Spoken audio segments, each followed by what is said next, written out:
Hi, and welcome to the Heart Leader podcast, where heart and mind align. I am your host, Amber, and I'm here today with co-host Austin to kick off the next month with a new theme of compassion. This month, we have a new tool in our Heart Leader toolbox. It is the compassion calisthenics, where we get to work out those compassion muscles and really get in touch with our own inner compassion.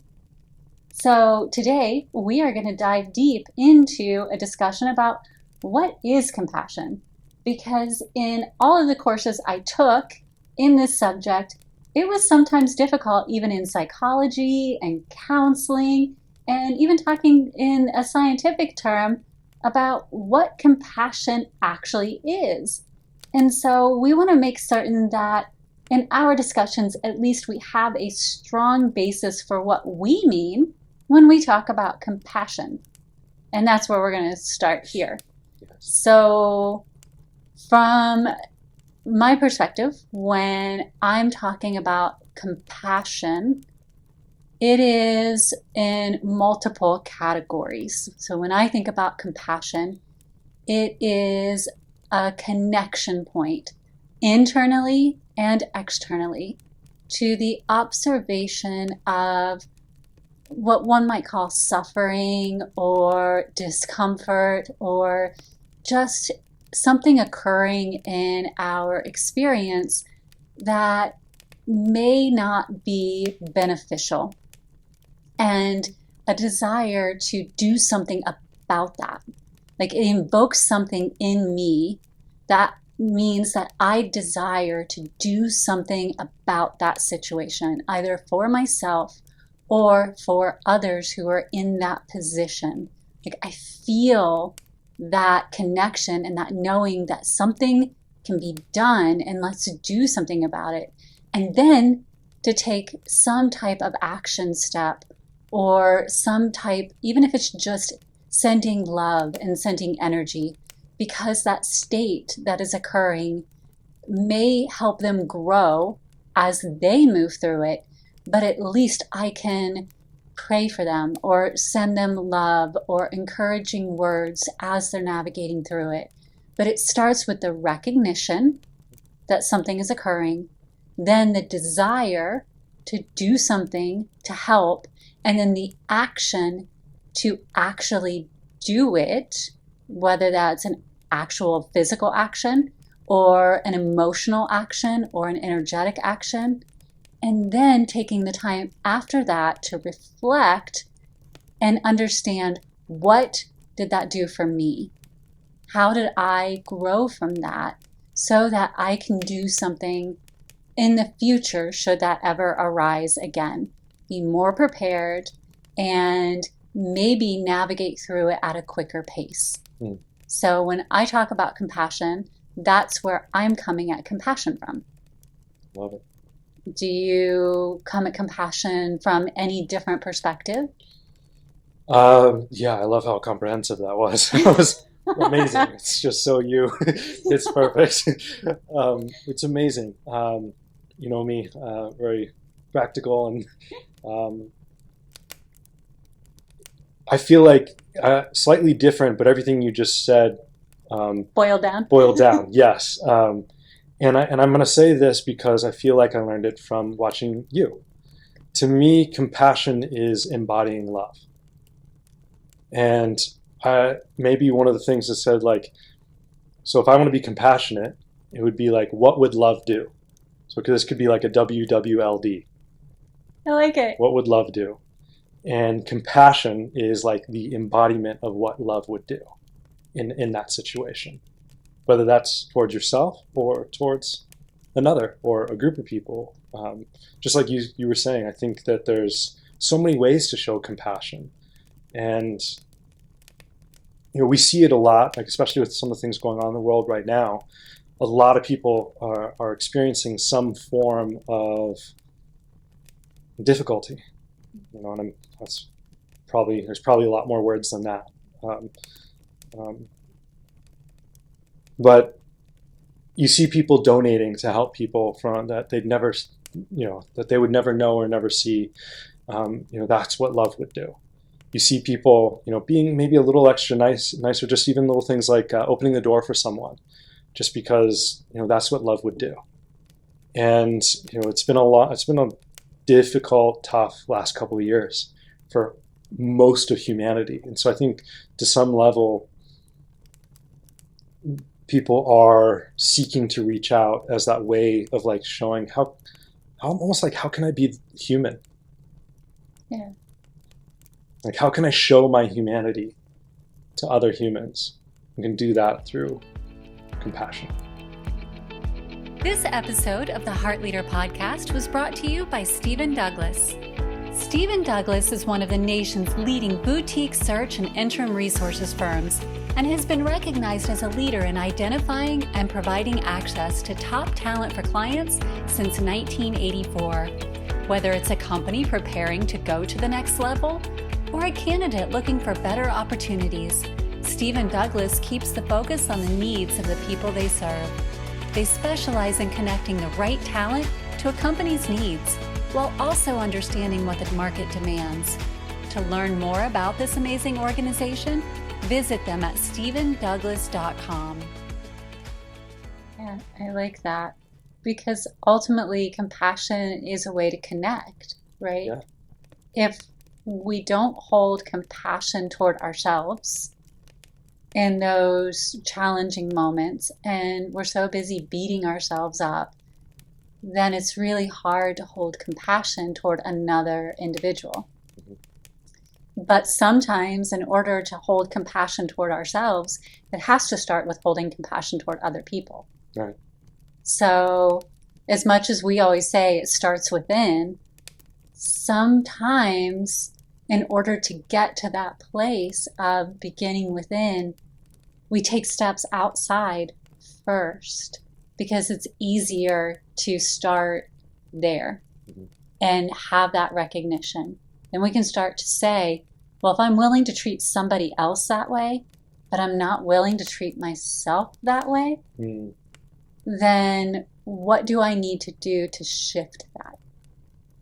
So if I'm willing to hold space for someone and give them advice if they're going through a hard time, and I would tell you, like if you came to me and said, I just did something really stupid, and you're being hard on yourself about something that isn't bad at all, like I deleted an email, a work email that we really needed, and now I can't get it back, and I'm so stupid, I can't believe I did this. Then what I would tell you is don't worry about it. There's nothing that can't be fixed. We'll figure it out, even if what we have to do is reach out to the person and ask them to resend the email. There would be no anger. Definitely doesn't make you stupid. We all make mistakes. But if I were in that position, would I treat myself differently in that situation and not hold compassion for myself for the fact that I made a mistake? Yeah. And so I would need to sit with that and ask myself, okay, I can hold compassion for you and know that you just made a mistake. You weren't out to get us. It was a mistake. But if I would beat myself up for a week over something like that, well, then I have a growth opportunity. So what can I do to get to a place where I would treat myself at least as well as I'm treating you? I love that. I mean, that's such a key aspect of compassion. I feel like the reason why that's also important is because that can help us, for lack of a better term, scale our compassion. Yeah. Because the more compassion we start to have for ourselves, the more compassion we can actually share with others. So it becomes this beautiful cycle of love. When we look at the word compassion, passion is a huge part of that word. And when you think passion, what do we think? We think love. And so the very core of that word is love-based. And when I think about the first part of the word, I think community. So we have community and passion put together to create compassion. Well, then it's basically creating itself, because that is what a community does. They help each other. They help each other grow, and it's in love and connection. I really like that. So like a community built on love has compassion for self and everyone. Yeah, exactly. Just like we're seeking to do. Yeah. And that's the whole flow. And in so many studies, it has been found, and we talk about this throughout the tool actually for this month. It has been found that people who hold compassion for themselves, who realize no matter how hard we strive, we were built to not be perfect. Like, that's the whole point of this experience that we're having, is to not be perfect. And people who are willing to engage in that and embrace that fact and be like, oh yeah, I know I'm going to mess up sometimes. And that's okay. I actually enjoy, like, I don't set out to make mistakes, but I enjoy the opportunity of learning and growing from any mistake that I make. And I can positively talk myself through them. So building that positive self-talk. We talk about it time and time again. That's why we've partnered up with Self-Pause, that positive affirmation app that we talk about, because we can have those positive reinforcements, have that positive self-talk that helps us then when we do, mess up, which is part of the experience, and then be able to have compassion for ourselves and go, okay, well, I don't desire to do that again. It's not like I'm going to be a repeat offender in this way, but now I know what the outcome of doing that action or that choice is, and I can do something different in the future. I've now walked that path. I know where it leads. Let's just back up the bus and choose a different way. Okay. And so just the studies alone of the self-talk, positive self-talk, let alone the ability to use positive words for others, because we do tend to have a little harsher language sometimes toward each other. And so if I'm willing to call myself stupid, how quickly am I going to be willing to call you stupid? That's a great point. Right? It's a very great point. I feel like that leads again to, what would love do? Love wouldn't call someone stupid. They would maybe have patience. They would be there to support, help, guide, whatever's needed in that moment that is an embodiment of love, care, help. There's so many other words that can be used. And so I feel like just this continue, what would love do would be a great question to ask if one is seeking to bring more compassion into their life before they do something. If you can have a conscious awareness of, what can I ask myself if a situation arises? What would love do? Mm-hmm. Well, I think then you would notice that whatever action that is would be a compassionate act. I agree. And we talk about being conscious of things. I know in so many podcasts we come back to that, being mindful, being consciously aware of our actions in the present moment. And just that step alone takes a lot of practice. Mm-hmm. And for many people, and we've heard this from folks, we've heard it time and time again, how do I even get to that step? How do I even get to the point where I can be consciously aware of my actions in the present moment? Because I am still feeling what just occurred. Someone triggered me previously, or I have so much that I need to do in an hour or a day or in a month. So I'm so focused on what's coming up that I'm either back there or ahead here. And so being consciously mindful of what's happening in that moment isn't the easiest thing to do. That's actually probably the most challenging part of this personal development that one could find. And so part of what I would like to talk about today is, okay, so how do we do this? Not in a, okay, so meditate and practice mindfulness. Like, those are all wonderful and they are amazing, amazing tools. Right. But if you're in your office or you're driving your car or you're with your family, you may not necessarily be able to practice all of those things in a moment. So what are things that we can do that bring us more fully present in the moment during those times so that we can engage compassion when we're at the workplace and either our coworkers or our boss or there's all this pressure coming at us and we desire to hold compassion, but we've got deadlines that we have to meet, or we're thinking about the fight we just had with our spouse or our partner or our kids before we came in. How do we stay present enough to hold that compassion and not go forward or backward?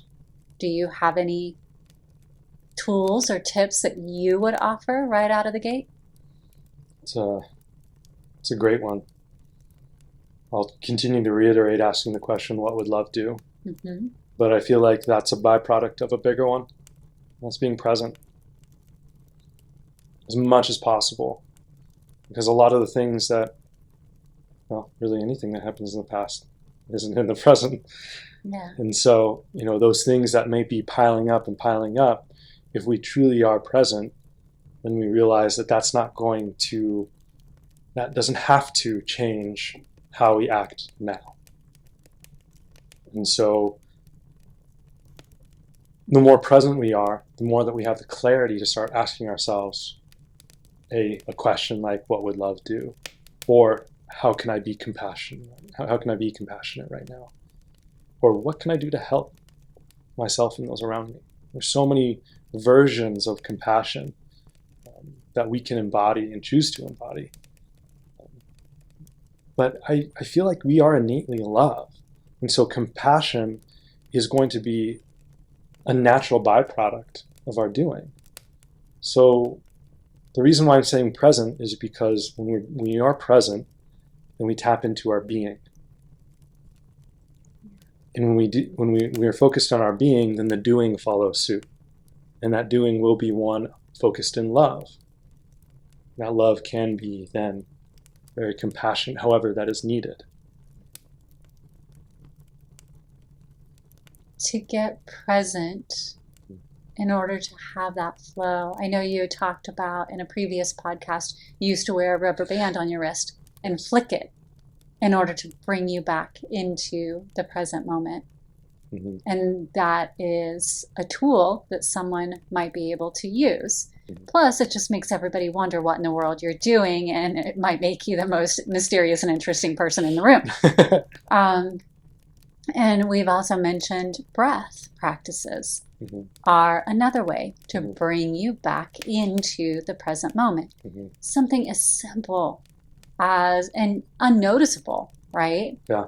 You could do breath work with your eyes open and simply breathing into your stomach, then your chest, then into your throat, and then releasing it the same way.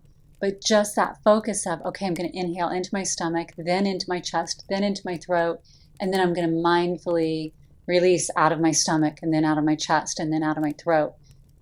You have to concentrate on that, and you have to feel your body, and you really have to focus in that moment in order to make that happen. And that connection with your body really pulls you back into that moment. And then from there, you've oxygenated your body, you've relaxed your body, you've brought your mind back into the present moment, and it's easier then to move forward from that present moment.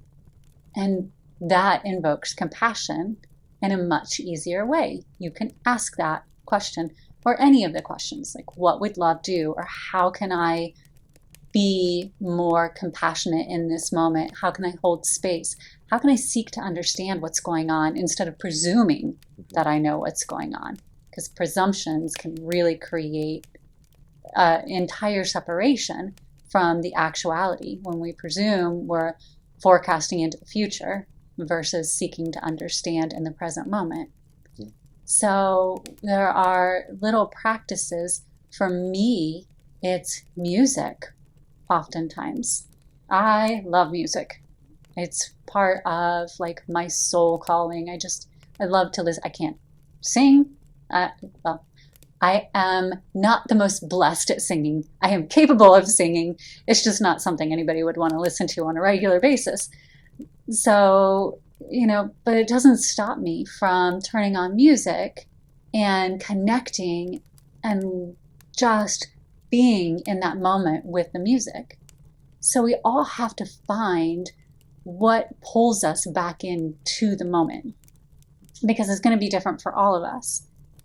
A willingness to be transparent with ourselves, which was last month's, and say, all right, so what does bring me back? For you, you have multiple different things that bring you back: music, golf, breath work, the rubber band. And so it's good to have a cycle of things, right? Because you can't go out and play golf every time you want to be present in the moment. So a rubber band is a great way, or breath can be with you anywhere you go. So take the time to find the tool that's going to help you be present in that moment. Right. What I feel like I'm the bigger picture I'm getting from what you're saying is, in essence, that tool is an act of compassion for ourselves. And so, as we always, like attracts like, right? Yeah. And so, again, as we were talking about earlier, is that when we choose to be compassionate to ourselves, then it is only natural to then be easier to be compassionate to others.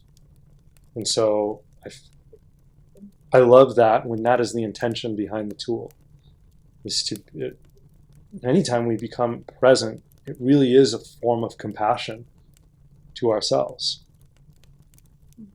Because the present, not to be cliche, but the present, they say the present is a gift, right? Yeah. And it really is. And so, again, that's us. When we are focused in the present moment, it's so easy to be in admiration, in gratitude.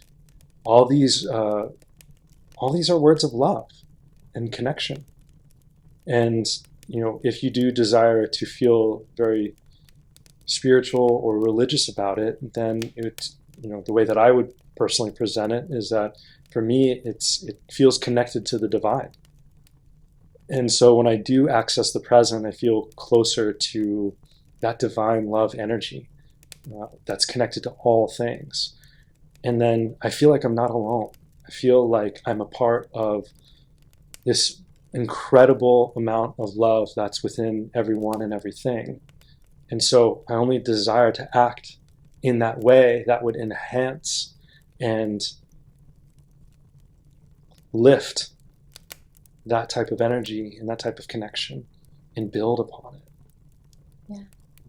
And I'm so glad you brought up religion, because I feel like in this topic area, religion and tradition is a really important one to talk about, because they talk about compassion a lot. But in practice, and I participated in it, the reason we are an all faiths church is because we find the value in every faith and every tradition. There's so much beauty in all of them, and we can learn so much from each other. But we have to hold compassion for each other in order to find the value in each other. And I have been part of many of these paths where not the religion or the tradition itself didn't hold compassion for other faiths, but those who were involved in them did not hold compassion toward other faiths. And I think it is important to differentiate, because the system itself wasn't what created the separation. It is how the system is used or integrated into, or just like anything, a tool can be used as a weapon at any point in time. And so the moment a belief system, a faith, a religion is used to withhold compassion and create separation and even place one above another, then we create disharmony. And when we begin to really dive into the systems and the structures themselves, and we realize at the root of nearly all of these major religions, all of these major traditions, it is what you talked about, which is love. Mm-hmm. The seed and the core of all of them contains love. Love is and does contain compassion.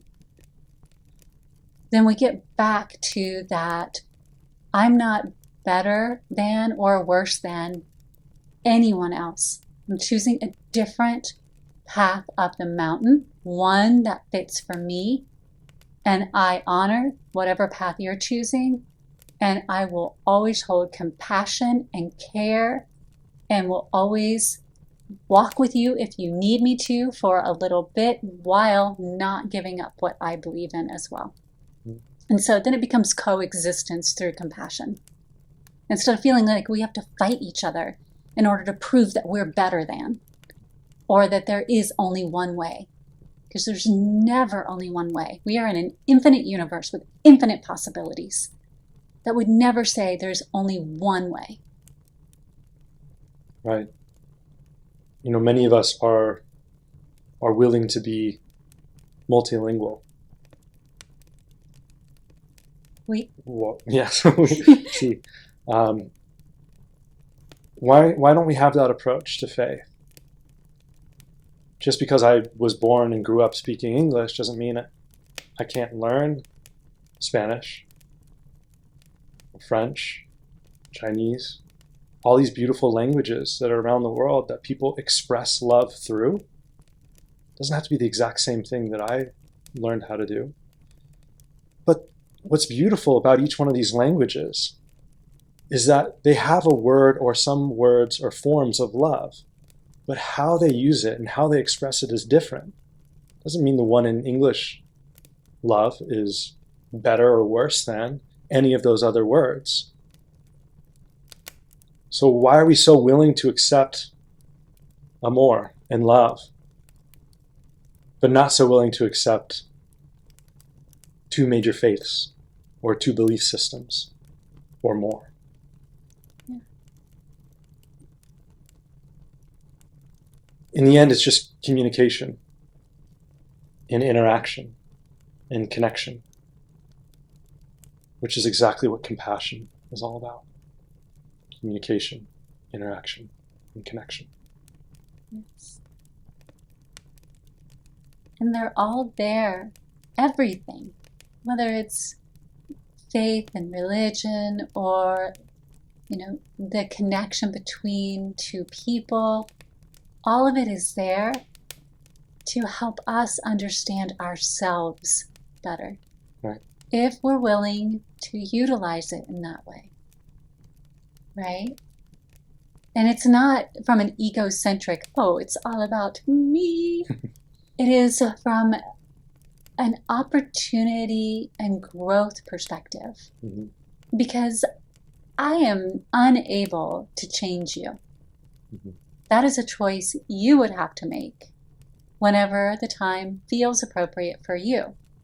And as long as I come from that space of love and honor and compassion for whatever choice you make, then the bond will always continue to grow. But I do have direction and choice over how I incorporate any experience I have. And so I can choose to take anything that comes at me, whether it is understanding religious traditions and flows and connotations, or whether it's friendships, relationships, any exchange that occurs in there, or my studies through colleges and universities or certification programs, any and all of it. I can take it and I can incorporate it and always turn the question to what can I gain from this, even if it's I now know what not to do. Absolutely. Right? And that's always at the forefront of my personal mind. It's never from a place of judgment and never from a place of, I desire to change someone else. Because I don't know what your relative perspective is, right? I don't know what that means for you in your life's journey. So if I attempted to change you, I don't know what impact I would be having on where your life is meant to go. But I do know where I'm coming from. And I know what I can do with anything I'm gathering. Absolutely. And if we come at it from that, then compassion's easy to have. Yeah. To your point, it's not related on anyone else. It's not an external. Compassion is an internal expression that needs no response.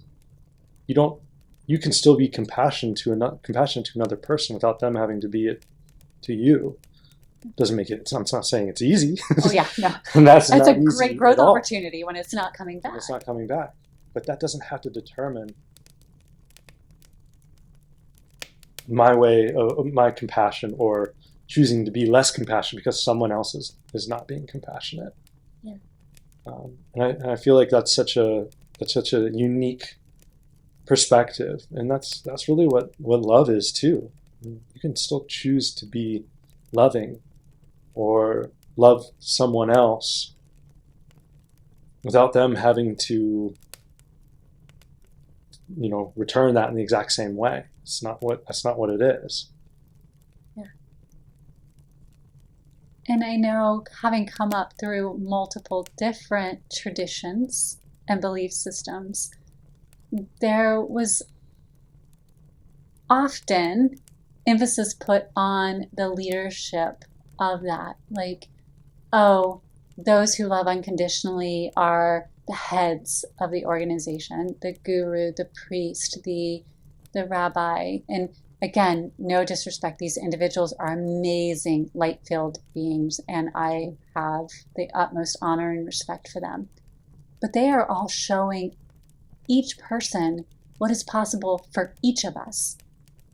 And so it is possible for every one of us, every person, to be like that guru, to live life daily in that same way, or like the rabbi or the priest, or whomever it is that we see in that position where they are consistently holding that loving space for others. They're setting the example so that we can see what is possible, not so that they're in some exalted space and that's unobtainable. That is attainable for them, therefore it is attainable for us. And so now let's do the things that they do so that we can get there. And I know you had talked about the example part for you, being able to see it in daily life. It helped you understand what could happen for you. And I think it is important for us, from not only compassion, but an overall standpoint, like to start to realize that we can all choose this for ourselves if we choose it. Right. To your point of example, I feel like you helped me understand compassion at a deeper level because of the way that you approached compassion. You lived this way. This isn't everything you're saying is the way you actually live. It's not just lip service. And I truly appreciate that. I mean, that's one of my favorite things about being a witness of you. And I'm just lucky I get to see it a lot of the day, a lot of every day. It still inspires me. But so you and I are both vegan, and growing up, I was obviously not vegan, and I had met some people who were either vegetarian or vegan, and I never had like a really bad experience, but I've definitely heard some interesting stories. But the consensus, if you will, on it was that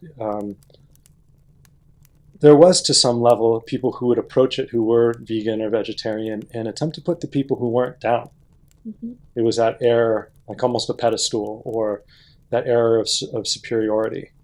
And that's what I appreciated how you brought it forward. Because you never showed that to me. You always held space for exactly where I was. You never made fun of me. You never guilted me. You never put me down. All you did was just show how that your choice of what you put into your body is an extension of the compassion you have for all things, including yourself. Well, yeah, it clicked. If the goal of being, for example, vegan is compassionate, then why isn't someone who's vegan being compassionate to people as well? Aggression, whether that's in the form of killing or physical or verbal, still aggression. And putting other people down or yelling at them or making them feel less is not compassionate to me. So I always found that very odd and it's, if you do desire to invite someone into maybe how you see the world or in some way, we've explained over, humanity has seen over thousands of years that forcing it is not the way. Yeah. It's not going to last. And if you truly desire to be an inspiration, not to change others, but to inspire others to make a choice on what may fit for them, which may also align with you, or some level or very close to. But you do it through love. You do it through compassion. You do it through lifting someone up to invite them into, hey, this is a beautiful thing. It's changed my life. Maybe it may change yours. I don't know. Yeah. But that's and that's how you approached it for me. And so I felt invited into this. I felt like, yeah, you're right. If my goal is to be a loving being, my goal is to be compassionate, then it's important for me on a conscious level to be fully aware of how I'm doing that body, mind, emotion, and spirit. Well, eating is something I do every day. It is an act. And I would like it to mirror how I choose to be. And so, therefore, it aligned. There's many other reasons as well, but that was a very strong one. And so, there's so many ways we can do that mentally, emotionally. It's like you were talking about self-talk. Well, that's a great emotional way to have positive self-talk. Great affirmations, since you were talking about. Well, that's a great tool. Just like for me, eating vegan is a tool for me for compassion. Self-talk, positive self-talk is a tool for compassion. Allowing myself to release emotions so that they don't become my identity. I allow myself to feel them and then move through them. That's a form of compassion. And spiritually, seeing the divine in everything and everyone around me. Not a place from ego, but from a place of love sees love. That's compassion. Yes. And I like that you say move through emotions. We talk about this quite a bit. Instead of getting over them or all the other things that we'll sometimes say, just ignore it, let it go. We have to move through them because they inform us. And then, unless we want them to become part, as you said, of your identity or part of our energetic pattern unintentionally, moving through them, feel the feels, as we say, right? Yes. You got to feel the feels. You can't suppress it or pretend it's not there or tuck it away in a corner. Mm-hmm. Because that lends to the mental health of who we are as a being. And that's, again, having compassion for yourself. Go through it. It's not defining you. It's informing you. And when we can look at it that way, instead of saying, oh, I feel sad for a day, that's defining me, I'm now a sad person. It's not defining you. You're sad for a day because something has created sadness within you. Get in touch with it. What has created sadness within you? Once you can identify it, then you can do something about it. But if you just go get over it, then that hurdle is still there, and it's just going to come back to you again and again and again until you do look at it. Right. And although compassion may show as an action, it's invoked from a feeling. Yeah. The feeling is what sparks the action. And so if we're just so willing to just get over or not even experience feelings, the ones that spark love may be overlooked. And then what are we missing? And so we have to be willing, in a form of compassion to ourselves, to feel whether they're the difficult ones or the amazing ones. They're part of the experience to help us understand who we are. And through that, then we can move through them into an action that is beneficial.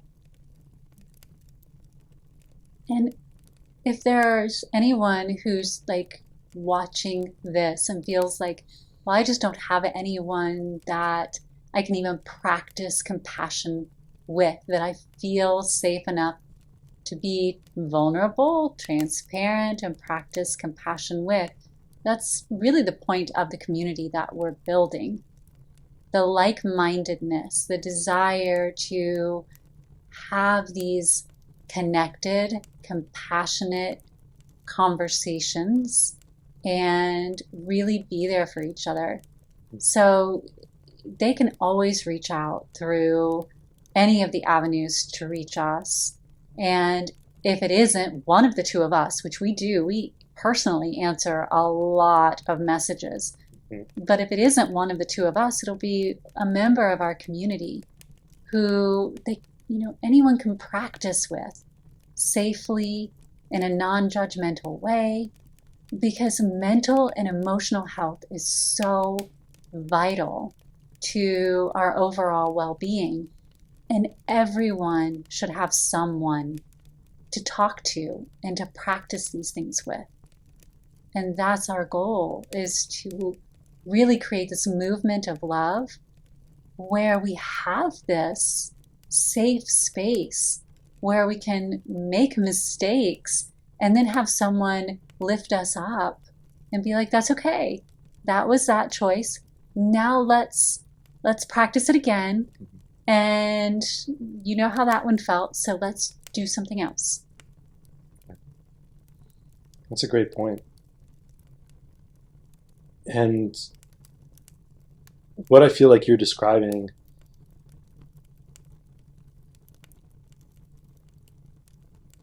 really is about what it means to be a heart leader. Yes. And yes, could be someone in a community who's actually leading a community or a portion of the community, but it does stem with the self. How am I leading myself? And so, it does, I'm going to bring up emotion again, because I do feel, love is, it is an energy, but we feel it, like we don't think love, we feel love. And we don't think emotions, we feel emotions. And then from those, that sparks that action. And so why is compassion such a key attribute of being a heart leader? Is because we start to act from the heart. We're leading from the heart, which then allows our actions to follow suit.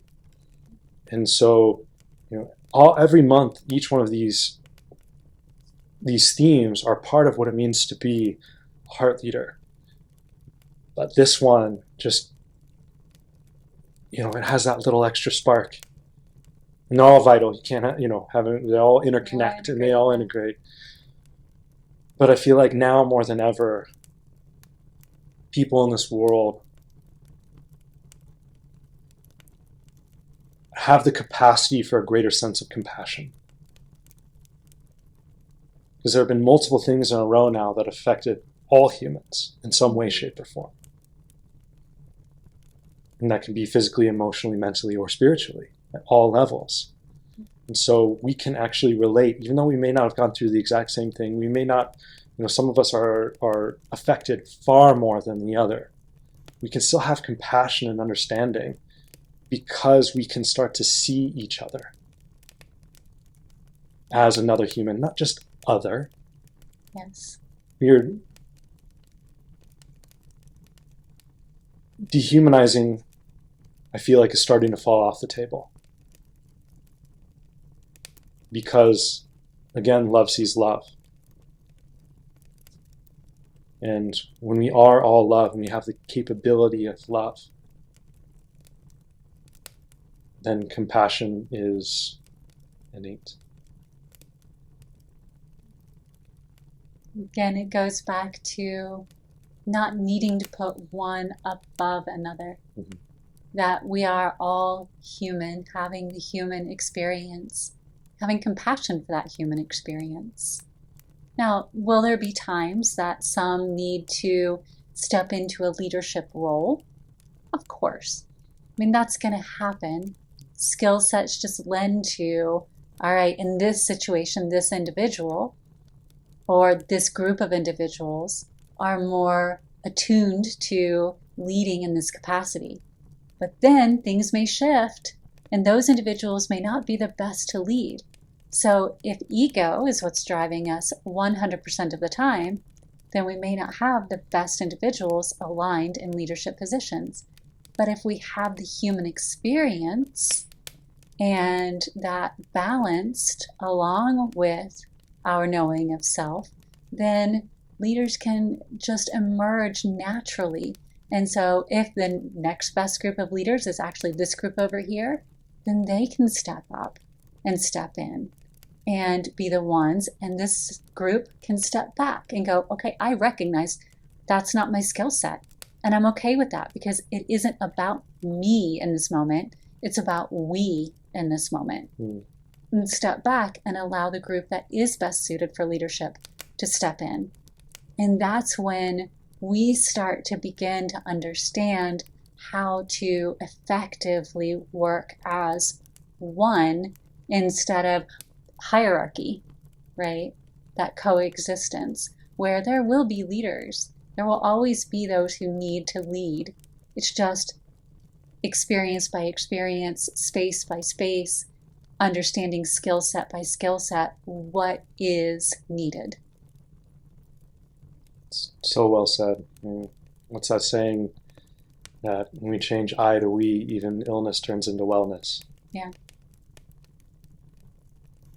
So in a time like now, where many people feel alone, and it does feel, like an I, the reality is there are tons of tools out there to embrace the we, embrace the all. We are more interconnected than we've ever been, thanks to the internet. And we talk to people around the world every single day through our community whom we'd never have the chance to speak to. Yeah. 80 countries plus right now. It's amazing. And so, you always said that technology without heart is advancement, but technology with heart is evolution.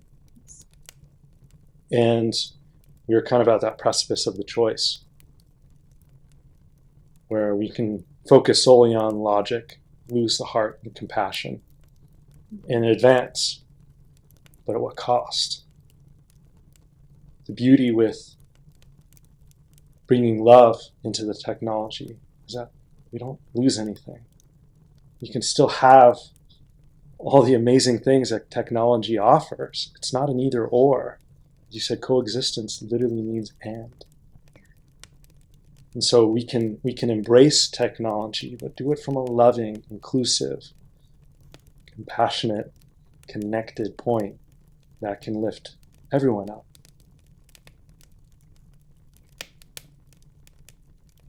And so getting to the point of wrapping up here and talking about the compassion calisthenics so we can work out those compassion muscles. Yes. Our focus in this tool really is giving kind of a scientific scale, if you will, getting back to like my roots and being able to measure somewhat, not like to that 100% accuracy, kind of going back to some other tools that we've done. It's just like a general scale of, all right, when it comes to self-compassion, because as we talked about, self-compassion is really our ability to be kind enough to ourselves and give ourselves a little bit of grace. Mm-hmm. Because once we can do that, then it's easier to be compassionate outside of self. Yes. Maybe sometimes we have to start outside of self in order to direct it inward. So the tool walks through that a little bit, and it gives you a scale to understand how compassionate are you to yourself right now? Mm. And then how compassionate are you to others? And then understand, okay, well, where is my point of entry? Where might I best be suited to get my workout going? Is it internally for myself, and here are a few avenues, or is it externally so that I can be the observer and see my behaviors outside of myself first, so that then I can redirect that inward? So it's helpful in that way. And again, as we always say, here's a base beginning point, a base scale. Here's the information around that for you to start doing your own exploration. We're just going to give you an entry point, and then take it and find what fits for you. Kind of like what tool helps you be most in the present moment, because that'll be different for everyone. This tool will get you through the door to start observing, but then take it, make it your own. And if there are things that you find that really work for you, send them our way so that we can make any adjustments and maybe even discuss them at the end of the month when we go into a more in-depth review of the tool. Yes. To help others along the way. Love it. Any parting wisdom, my love? No, I feel like we hit on a lot. And I definitely feel like the guests for this month are going to continue to expand upon compassion from different generations to different ideologies. It's going to be a really interesting understanding, but I feel like what would love do? Well, it would listen and learn and grow from the experiences of others. And so I look forward myself to the guests and what they share. Awesome. Yeah. How about you, my love? For me, it would be self-compassion is so important, because we have to live inside of the world we create for ourselves. And we can either make it a prison or we can make it a paradise. And that choice is solely up to us. So if we can hold compassion and gratitude and love and care for ourselves, then it is like creating our own internal paradise. If we go in an opposite direction, then it is like living in a prison. And I've done both. So I know what that's like. And the times when I was very hard on myself and never felt like I measured up. And I had so many people, unintentionally, because it was how their worlds were too, so many people putting their ideas of what they thought I should be onto me, and I gratefully ate it up with a spoon.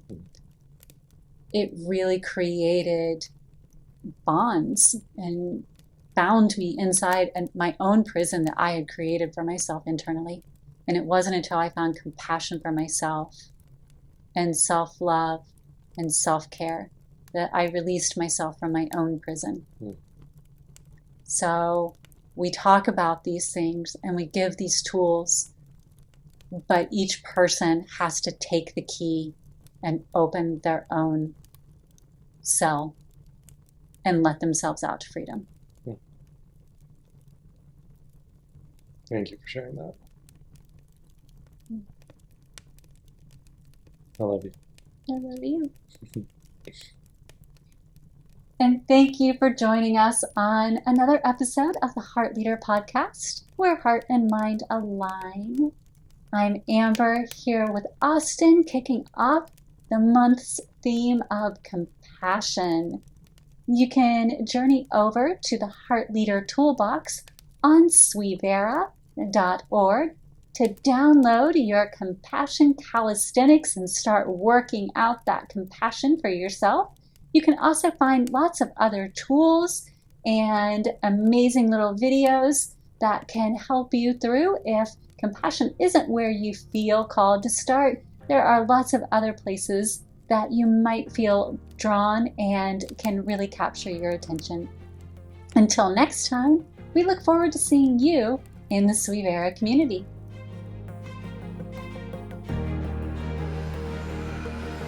You've been listening to the Heart Leader Podcast with your host, Amber, where heart and mind align.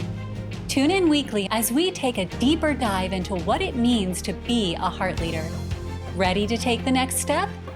Join us and over 1 million people worldwide who've united in creating this global movement of love.